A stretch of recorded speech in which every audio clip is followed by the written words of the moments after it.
Hello and welcome to the GCN Tech Show. This week we've got loads of stuff, including, but not limited to, new bikes from Orbea and Villia, a chance to win some new Selle San Marco saddles, custom chain rings, your upgrades, the bike vault, and our main talking point, should you be giving your cycling data away for free?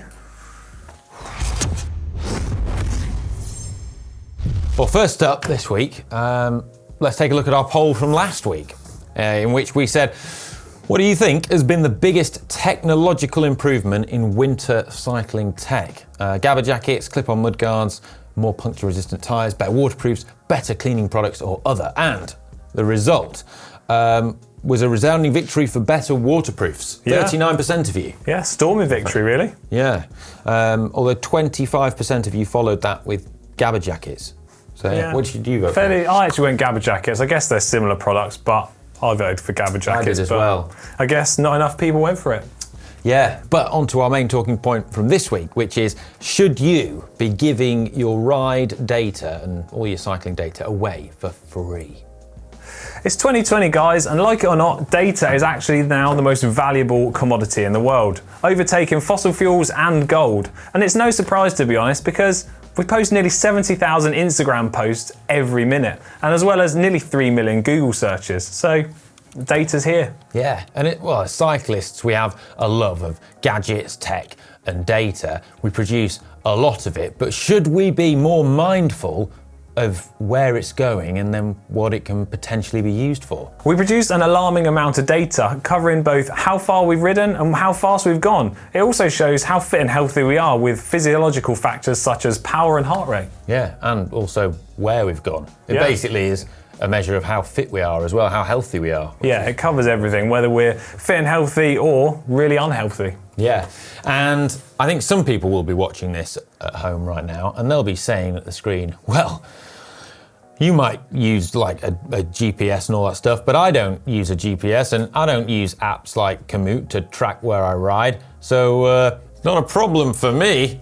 Well, let's face it, if you've got a smartphone in your pocket, it does apply to everybody. Whether you like it or not, a smartphone is actually tracking most of what you do. You just don't get the chance to interpret that data. Yeah, so you don't get to sort of look at your ride afterwards and see how many KOMs you got or lost. Or in my case, didn't get. Yeah. So I've lost a lot lately, actually. Yeah, Cy keeps taking mine. Yeah. But why is your data so valuable? I mean, who cares that you rode 70 kilometres to the cafe on Sunday, had a flat white and a piece of chocolate cake? Well, basically, consumerism and capitalism, Alex. Yeah. Okay, by knowing more about you as much as possible, companies can better and more effectively target you for things that they want to sell you. And, well, in a more sort of dystopian future, you could imagine that AI algorithms will be able to better interpret big data so that they can produce a digital version of you that they can then use to predict our future behavior with frightening accuracy. Whoa, hold on. I think you're just getting a little bit too carried away here.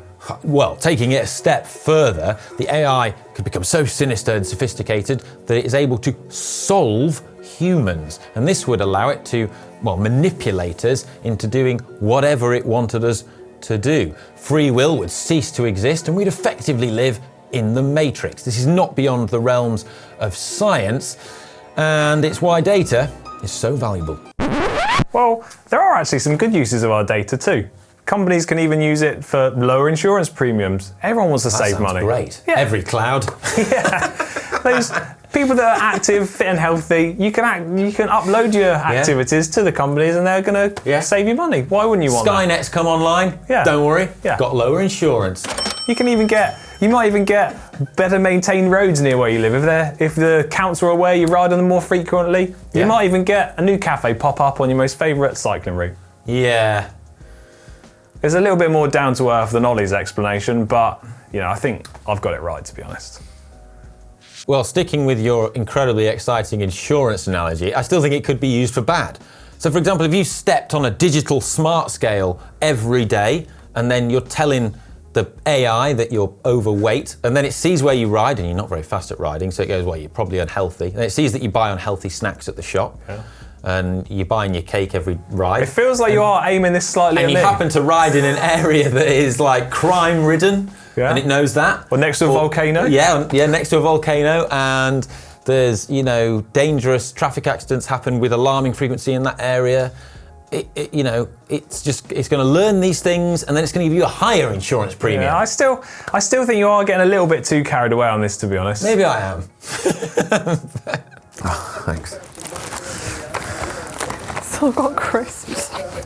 The thing is, we're not just giving our cycling data away for free. In some cases, we're giving the data away and actually paying for a subscription service to the company. So we're sort of giving them our valuable data and then paying them to take it. Yeah, well, especially when you consider that a lot of data is then taken and then used by that company or sold by that company. It's almost like double whammy. We're paying them and they're generating income. Yeah, well, fair play for coming up with the business idea, I think, but that's capitalism for you. But I think the one thing to consider is that this is not something that is just limited to cycling. It's everywhere. It's everything. Yeah, it affects everybody. Yeah. But I do wonder if there could be an innovative new revenue stream for pro teams, improving race coverage and also increasing transparency. Oh, what are you thinking? Well, I'm thinking they could give away their ride data, such as power, heart rate. It could be sort of broadcast live on the television, giving a clear picture of what every team is doing during the race. Yeah, I think I'd be up for that. I think that'd be really good. One of the best things I'd actually quite like to see is live team radio data. I think along the lines of Formula One, I think it would be great to see. Yeah, I think when we've watched the Giro d'Italia and there's been some of the data broadcast, just when it's never throughout the entire stage, is it? But you just get the odd snippet here and there of a bit of power data, a bit of heart rate data, a bit of speed data that's kind of meant to be real time. I think it's great. Like when you do get it, I really like it, and I think it makes the coverage way more engaging and interesting, and just adds a whole nother I think it should be spread across all teams, like an open sort of policy. Every team's on board with it. Everyone's got access to it. Like every car has to have cameras on in Formula One. Yeah, I think if you want to look at how to improve something, Formula One's a good place to start because, that's the industry making the most money. Maybe cycling could learn a few lessons from it and improve the coverage for all the viewers. Plus, I think in a world right now where we know a lot of teams are struggling with sponsors and financially, if this is something that can not only increase the engagement of the sport in terms of people watching it, but also generate extra revenue for teams that are otherwise struggling, it can be a good thing, I think. Well, like we said, data is the most valuable commodity, and all of that data is owned by the teams, so why not try and sell it? And I think the data generated by some of the best world's best elite athletes is even more so valuable because it's very high interest. Maybe Chris Froome's data is worth more. Who knows? Might be, yeah. Well, let us know your thoughts and comments on this down in the comments section below. Really keen to know what you think. And we're going to have a poll as well, which is, are you concerned about your sort of privacy and the amount of data that you're producing whilst sort of cycling and transmitting? Simple yes, take the red pill, want to go down the rabbit hole, or B, no, I'm not bothered, I'll take the blue pill, I'm happy to stay in the matrix, ignorance is bliss. I don't even know what each of those mean, to be honest. You'd take the blue pill. I'll have the blue one.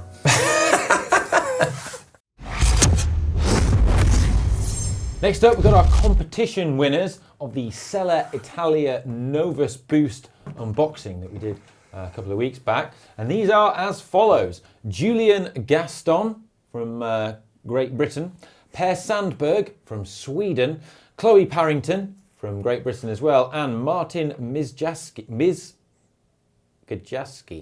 Yeah, I think that'll do. From Ireland. But of course, if you didn't win, fear not. We do have another fantastic giveaway coming up. Well, that's right. We've got another giveaway. This time we're going to be giving away 4 Selle San Marco saddles, and it is their new Aspede short fit version. Yeah, the Aspede has actually been in San Marco's range for 20 years now, with this short nose version coming in at 28 millimeters shorter, obviously. Available in 2 different widths, narrow and wide, and there's 4 different saddles in their range. They've got Sport, Dynamic, Racing, and even the top spec Carbon FX. Sounds like a gearbox. Yeah, it does sound like a car gearbox. All we just need is Eco now. Yeah, but it also has a cutout in the saddle as well to help relieve pressure on the soft tissues and the perineum. And we're giving away 4, and should you win, you'll be able to choose the size, width, and the rail material that you want as well. And to enter is dead easy. Just click on the link in the description down below. We'll take you to the giveaways page. Best of luck with that. Time now for hot tech, and we're going to begin this week with a seriously hot looking bike, the new Wilier Filante SLR. It's the Italian brand's latest aero bike, and it's an absolute stunner. So big headlines, disc brake only aero bike, as is like most bikes these days. No rim brake option. And also it's been aerodynamically refined over the previous 110 to be more aerodynamic in real life wind conditions. So not just in a wind tunnel, they've tweaked the tube shapes and improved it so that it's much more aerodynamic in high yaw if anything, maybe it'll get you to the cafe a little bit faster. Yeah, lower your insurance premium. Well, the speed you'll be going on that thing might put them up. It might do. Yeah. Well, anyway, it's a stunning, lovely looking bike. Very light as well. When I picked it up, I was really impressed by it. Yeah, it's very light. I was quite impressed. Yeah, the frame is said to be just 90 grams heavier than the Wilier Zero SLR, which is their lightweight climbing bike that a lot of the pros have favoured, such as Jakob Fuglsang at Astana. But I'm not going to give you all the details right now because we have a full first look video coming up on the channel, so make sure it's already out actually by the time. If you've not watched it yet, go and watch it again. Head back and watch it. Reverse a couple of days. Watch this first though. Up next, we've got the Orbea Vibe. It's in their electric urban range. It's a very sort of sleek and stylish approach with this. It's got integrated everything. Comes in at almost 15 kilos, which by e-bike standards is actually pretty light. Using a hub-based motor system and an integrated battery, which is hidden within the frame. You can't even tell from the outside, to be honest. Yeah, I bet Dan Lloyd would love to ride that up the Angleroo. He might even have it lined up ready, got one on order. Yeah, he might do. But jokes aside, it does feature 2 different top tube shapes, both a high top tube and slightly lower top tube for those that want, sling their leg over a little bit easier. Comes in 5 different models, and also your favourite thing is in the Myo configurator. Yeah, you can fully customise the paint job on your new bike, and I think it's a brilliant feature, and it's something that I just wish more bike brands would offer. Yeah, I looked this up, and do you know what? There's actually 2,500 different configurations you can get this bike in. Yeah, by changing the different paint options on different bits. You can choose the colour of every single It is a great option, but we were playing around with Myo the other day, and yeah, it's great. You can make your bike look amazing unless you're Connor Dunn. Yeah. In which case, the colour scheme he decided on the other day for his new bike, oh my God. I wasn't sure if he was maybe looking at it on a black and white screen or something. It's just dreadful. Yeah, it's like unicorn vomit. With any luck, his order will get flagged up and can't go through. Fingers crossed. But it does have a fantastic range, this e-bike, upwards of nearly 60 miles, and the option of a range extended battery. So keep you busy for a while. Alex, do you love riding on the turbo for hours and hours and hours upon end, but wish you could listen to headphones, but can't because your headphones aren't waterproof and they fall out easily and they're just too sweaty? No. Well, if you did, then Rafa have just brought out their brand new Rafa X Bang & Olufsen indoor-specific headphones. Yeah, these are wireless, waterproof, obviously limited edition.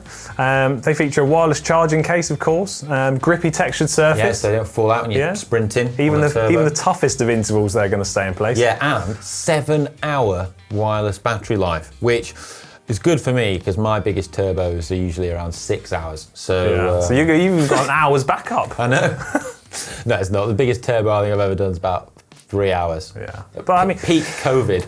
But yeah, these look pretty impressive, to be fair. Quite a cool sort of style to them. I mean, a little bit sort of on the pricey front for headphones, but they're up there with the best of them. Yeah, and I guess you wouldn't have to use them just for the turbo. No, they actually quite a sleek and stylish design. I think you can just use them. They still work as a headphone. Yeah, they work perfectly as a headphone. Especially if you get very sweaty in everyday situations. All the time. 2 bits of cool custom tech spotted at the Vuelta now. Friend of the channel, Harry Tanfield, had some custom painted City Shot shoes by the Shoe Doctor. They were seen using them on stage 13, the individual time trial. It also had a custom 1x60 tooth dinner plate chainring with his name and face laser etched. Yeah, quite onto impressive the chain. stuff. Yeah. I mean, good job it was a big 62 chainring to get a big picture of his head on there. Yeah, and aero, so it's like there's plenty of space for Lots of surface area for that. Yeah. Maybe Rotor should bring that in as one of their mainline products if there's enough demand for it. What, with like custom with your face on it? Or No, like just specifically Harry's face. Harry's face. Yeah, I think we should really push for that. Yeah, I think so, yeah. That'd Maybe be good. everyone gets their product requests in and we could make this happen.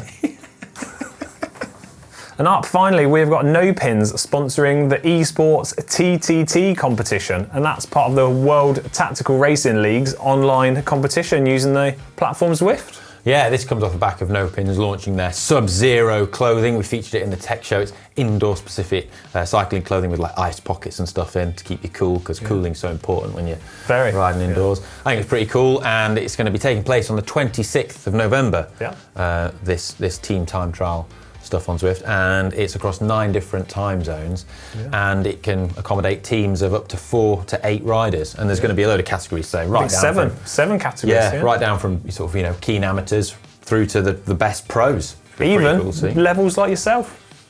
Yeah, right. Hang on, what level am I in? Superior pro. More hot tech next week. Cha-ching! Time now for Screw Riding Upgrades by Upgrades, where you submit photos, videos, or evidence that you've made to your bikes, equipment, or cycling lives for the chance to win the ultimate prize. GCN cycling cap. Indeed. Now, before we go on to this week's entries, let's check out last week's. These are, of course, submitted using the GCN app. And last week we had Krapf Palau 07's Kratoni versus Hull and G. David's Pain Cave. Holland G. David, maybe? I prefer Hull and G. David's Pain Cave. Like it's Hull. Like it's Hull and David. Oh, okay, yeah. I don't know. Maybe it's Holland. Who knows? But anyway, comprehensive victory for the Pain Cave. It was a good Pain Cave. Yeah, it was bloody good. 74%. That was a big win. Yeah, big win. Very good. Get in contact on Facebook and we'll get the cap out to you. Hull and David. G. David. This week, though. Yes. We have got Ohilino. Are they just making these names harder and harder for us to actually say? Yeah, I think they're becoming more obscure each week. Next week, I'm going to pick out a guy called John. Yeah. So this is his. He's converted his brother's neglected mountain bike into a gravel road bike for his birthday. Won by drivetrain. Vintage Ritchie cranks, drop bars, bar end shifters, new saddle, brakes, and cables. That is classic, isn't it? And also, I mean, that is your classic kind of 90s mountain bike, bar ends on there, and the canty brakes, no suspension. We all sort of had a mountain bike like that back in the 90s. Yeah. And then I always had mountain bikes like that in the 90s. Yeah. And then I think he's done a cracking job with that. Yeah. What's he up against? Well, I'll tell you what, I'm not talking about this bit more. I do love I like the tan sidewalls, and does he say how much it's cost him to do it? No, I don't think he has. No, he's left the value out. Maybe it was a lot. Maybe he spent a huge amount, huge sum. An undisclosed sum has been spent doing this upgrade, but it does look really good. So he's up against G Weeds, and we have another gravel bike conversion here from a sort of dilapidated, cheap old mountain bike. So I think it's a great project to do, because a lot of those old mountain bike frames are perfect. Oh, they're so robust. Yeah, perfect for this application. So he's got an old 2002 Trek 7100 hybrid, not technically a mountain bike, but a lot of those early mountain bikes were offered as flat bar bikes, as like in a hybrid configuration. Yeah, sort of just do-it-all bikes. For next to nothing, and he snapped it up for very little money, and he set about converting it. He's changed the group set, put an Acera Shimano rear mech on there. He's changed the saddle, the bars, the pedals, and the wheels with just bits that he had lying around in his bits box. And he had to buy a new chain, new brake pads, and an adapter for the quill stem. But he's replaced the BB, and he's chucked on some new Schwalbe Land Cruiser 35C tyres, and he's ready to hit the trails. What do you make of that? Yeah, I actually really like it. Yeah, I think I'm a big fan of this sort of mountain bike with drop bar stance. I mean, it looks a little bit quirky, but yeah. Yeah, I think it's kind of quite cool that he's got that little old suspension seat post still as well. I wonder if it still moves. Yeah, retro feature. It's probably got about 5 mil of travel in it. Probably get, yeah. Like those old seat posts didn't do much. But my biggest thing I like about this is he's removed the reflectors off the wheels. Very important upgrade. That's a big improvement. Yeah. But I think that looks great. I think he's done a great job with that, and it's a bike that you can have a lot of fun on. Both of them, in fact. But who wins? It's not down to us. It's up to you guys. Simply click down in the description, take you to the poll, and you can vote. Time now. Favourite part of the show, the Bike Vault, where you submit pictures of your bikes using the GCN app, and then we judge them to be either nice or super nice. Yeah, and if they're super nice, we ring the bell, and then they're forever committed to the Bike Vault for eternity. Do you want to ring the bell, Alex? Sweet. Yeah, I think we had a bit of a technical issue with it last week even. Yeah? Yeah, I'll give it a go. Well, hang on, let me just test it out. You test it out. Seems to be working absolutely fine. Yeah, you give it a warm up. Yeah, I'll give it a whirl. Pass it under the screen. Yeah, sanitise that as well. There's some sanitizer over there. There's some here actually. This will do. Yeah. Ready? Yeah. Don't know what's going with that. Anyway, first up this week we've got Pitch Max, who says firstly he says, sorry my bike's not clean. But he's been on some single track with a few steep climbs and some dirt. So he's got a Salsa Fargo titanium. What do you think of that? Well, I think I actually really like it. I think the tan wall's obviously good. Big fan of tan wall tyres. Matching bar tape. Interesting geometry. I think the bar tape's interesting as well. Yeah. I mean, it's a full-on sort of gravel adventure bike, isn't it? I like his Chris King headset on there. That's cool. One of the original Selle flights by the look of it. You should have spotted that straight away. Yeah, I didn't. I was too busy looking at the front end. Got a bell on there as well. So another last week we spoke about like winter bikes, and a special dispensation is if the bike is covered in accessories, but it's a winter bike, it's kind of like part of the appeal. Yeah. I think when you have a bike like this, like a sort of adventure gravel bike, if it's in its natural setting and it's kind of covered in a bit of like aesthetic dirt, it kind of, do you know what I mean? It's like a Land Rover when it's got mud splashes up the side. Whereas if you were taking a picture of a Lamborghini, it has to just be like immaculate. You know what I mean? Yeah, I'll go with that. You down with that logic? I am down with that. I think that's a super nice. Yeah, okay. Super nice it is. Sorry, shield your ears. Yaka 16. This was my grandmother's first bike, which she got for her 50th birthday back in 1983. Since that time, there'd been no maintenance on it, but I've sorted it out, he says. He uses it to cruise around town and down canal paths. What do you think of that?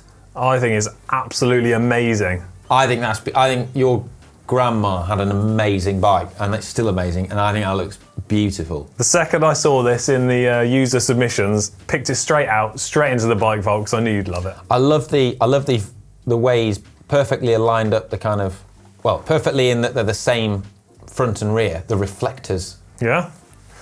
I like Very that. I love the choice of backdrop as well. That kind of beige garage door. Yeah. It does show off the chrome and the blue paint work. The paint is particularly good, yeah. That bike is absolutely immaculate. I would love to be able to take that out down to the shops. Yeah. Yeah, beautiful Schwinn Traveller. That's a cracker, that one. So, what are you thinking about easy. it though? Super nice. Super nice, Easy. No question about it. Who have we got next? We have got next Hockey Pucker. And they found this historic little pioneer home, while exploring Hearst Castle, San Simeon, California. Well, first off, the first picture is a little bit confusing. We've got what appears to be a headless zebra. That's not a headless zebra, that's just a zebra, and legless. It's got no legs either. He's having a bad day at the office. I think he's just in long grass. Oh, that would probably Clearly explain. hasn't watched Jurassic Park 2. Yeah. So first off, zebra. Nice or super nice? I'm a big fan of zebras. I've got some zebra facts for you. What's top speed of a zebra? 4? Top speed, 64 kilometres an hour. That's pretty good, isn't it? That's quicker than I can go. Yeah. VO2 max of a zebra? About 140. Wow, yeah. That's like twice Andrew Feather. Maybe we should get the zebra ready for the GCN Presenter Challenge. Yeah. Also, zebras. What colour's a zebra? Black. I know this one. You can't catch me out. This is black with white stripes. Yeah, that's true. Zebras are actually a black animal. Yeah, I've done my research. Also, they can't be tamed. I like zebras. Yeah, I think that's a super nice. No. Nice. It's only getting a nice today because badly timed picture. Can't see his face. Also, yeah, actually, it's quite low res, isn't it? That zebra photo. Yeah. Moving on to his bike though. The guy's submitted pretty nice bike. Specialised. Is that a Roubaix? Yeah. Here's a Roubaix, I think. Yes. Gold chain. Yeah. Oh. Good for that. Yeah. Don't knock that. Very brand new looking gold chain at that. Yeah, he's lined up his wheels, lined up his cranks, got biggie smalls. That chain's immaculate. He's got his power pedals on there. I mean, there's a few kind of accessories I feel that could have been removed in this instance. It's slightly frustrating me that he's used incredibly large water bottles. They are massive water bottles, but if you are patrolling the Serengeti or wherever it is that he lives, probably do need big water bottles. Yeah, I think we could let that slide. But yeah. You mean he doesn't want to be using the watering holes in that part of the world. I've watched enough documentaries to know that they're fraught with danger. Absolutely fraught with danger. Yes. So, I think that's a nice. Yeah, it's a nice from me. It does. Yeah, it's just not quite hit the spot. He does need to probably do a bit of home upkeep on his porch as well. It's looking quite dilapidated. You need some Ronseal. Health and safety are going to go to town on those stairs. Yeah, not nice. Yeah, just a nice. Next up, Dodgers 16 has submitted his Cannondale Super 6 Evo and also his aeroplane. He's testing me out here. I'm pretty hot on aeroplanes, but I'm struggling to see what he has caught you out with this that one is. He? Yeah, I don't instantly know the name of that particular type of aeroplane with the weird sort of twin prop or dual prop thing going on at the front. I don't even know what that kind of propeller's called, so let us know in the comments. You've beaten me on this occasion. But I'll tell you what he's not beaten us with is he's tried to follow the bike vault rules as best as he can, to the best of his ability. He's made a good start on that. Yeah, he's removed his accessories, but then when you scroll down, you see that he's accidentally left them in shot. Yeah.